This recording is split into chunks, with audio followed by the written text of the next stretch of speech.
So you want to learn how to pull off the fast feudal build order in competitive Age of Empires 2 in order to rush your opponents early in the game with scouts or archers, or to meet their push with equal force?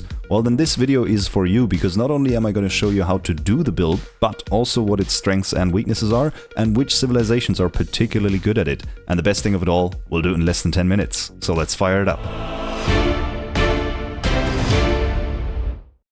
So here we go, we're using Arabia, the most common ranked land map, and we're playing it with Byzantines so that we don't have an eco bonus to improve this build or make it any easier. You can already see the full build order down at the bottom of the screen, and I'm going to walk you through it now step by step. Now, for all the 3000 ELO players down in the comment section that are already eager to correct me here, there are of course tons of variations to this build, many of which cater to specific civilization bonuses.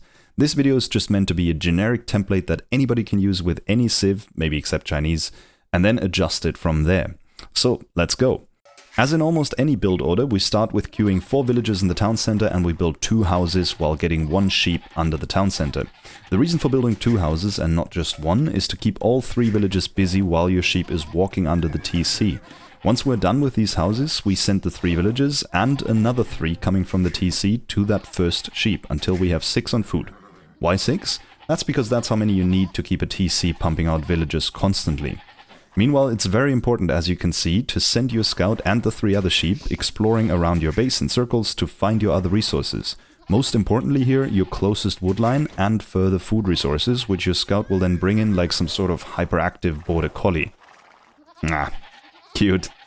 While you do that, make sure you send a sheep back to the TC in time for when your villagers are done with the first one, obviously. The last thing we want here is for your villagers or TC to be idle in Dark Age, or well, ever. Once you have 6 on sheep, the next 2 villages will go to that wood line that we've scouted before to build a lumber camp in the center of that wood line. You might now ask, why only 2 villages? And that gets us to the crux of any build order.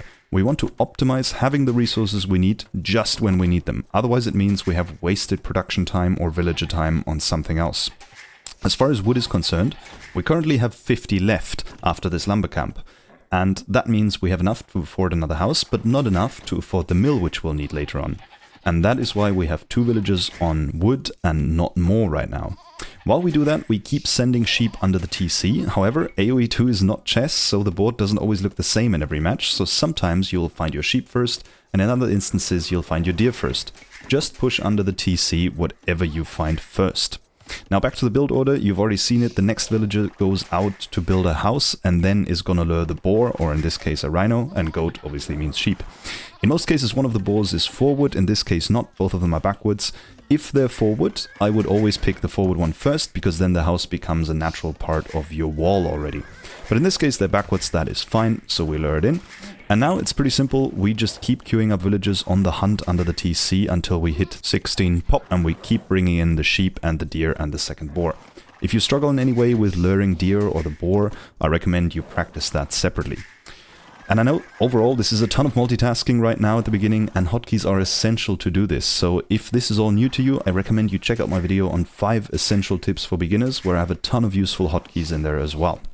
While we see all of this going on screen now, let's talk about the goals and strengths of this build order.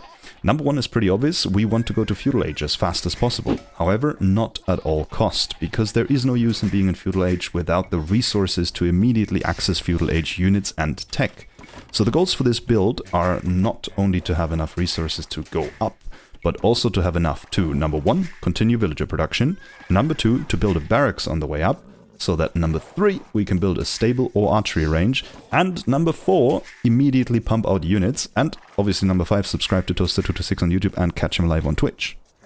So now we have enough wood to build a mill. It doesn't really make a huge difference whether you build it with villager 16 or any earlier, but I like to do it that way because it means I don't have to worry about the exact timing of having enough wood yet for the mill, and it doesn't interfere with my boar luring and deer pushing. You might also ask why the mill at all if we still have hunt under the TC. The reason is we need 2 buildings to advance into Feudal Age, so it might as well be the mill, and it will help us to reduce traffic under the TC eventually, and the hunt will run out very soon and we have to switch to berries anyway. The following villages that complete our 19 pop uptime will go to wood, because we need enough wood to quickly now build another house and barracks while we're on the way up into Feudal Age, and then after that immediately we'll need enough wood for the stable or even the archery range. If anything goes wrong in this build, by the way, at any point, you always have that little buffer of doing loom before you click up. Usually the goal should be to do it afterwards to save another few precious seconds, but if your TC is idle, you might as well do it and then click up. As soon as we've clicked up, no matter whether you're at 19 or 20 vils, it is important to now rebalance your economy a bit, because we have achieved our primary goal, which was clicking up to Feudal. So now we need to achieve the other goals we have on our list. And to do that, we need to have at least 8 on wood. Why 8? Because that enables us to build that barracks and the house, and then the second military building as soon as we hit Feudal Age.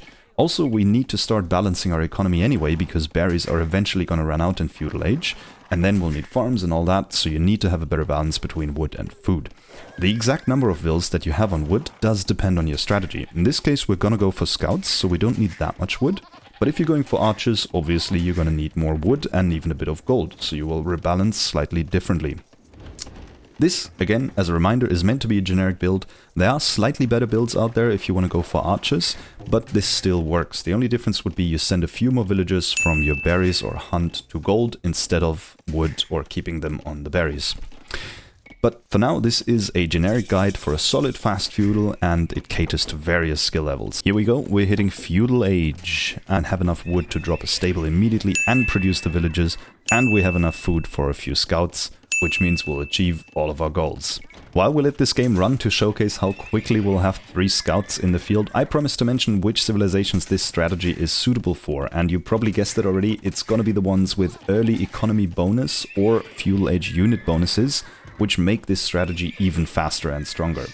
A good example for this are the Mongols with their faster hunt collection speed that's going to enable you to click up way faster than 19 pop. So they are a great choice to start with because they give you that additional buffer to get better. And then there's also the Huns, for example, with 20% faster working stables, or the Magyars with free attack upgrades for infantry and cavalry, and honestly the list goes on and on. You can click through the individual civs yourself and look for anything that has an early game bonus. It's gonna improve your fast feudal. The other thing we want to talk about are weaknesses of this strategy. You're obviously focusing on early unit production with this, so you want to do early game damage in Feudal Age and disturb your opponent during their early game.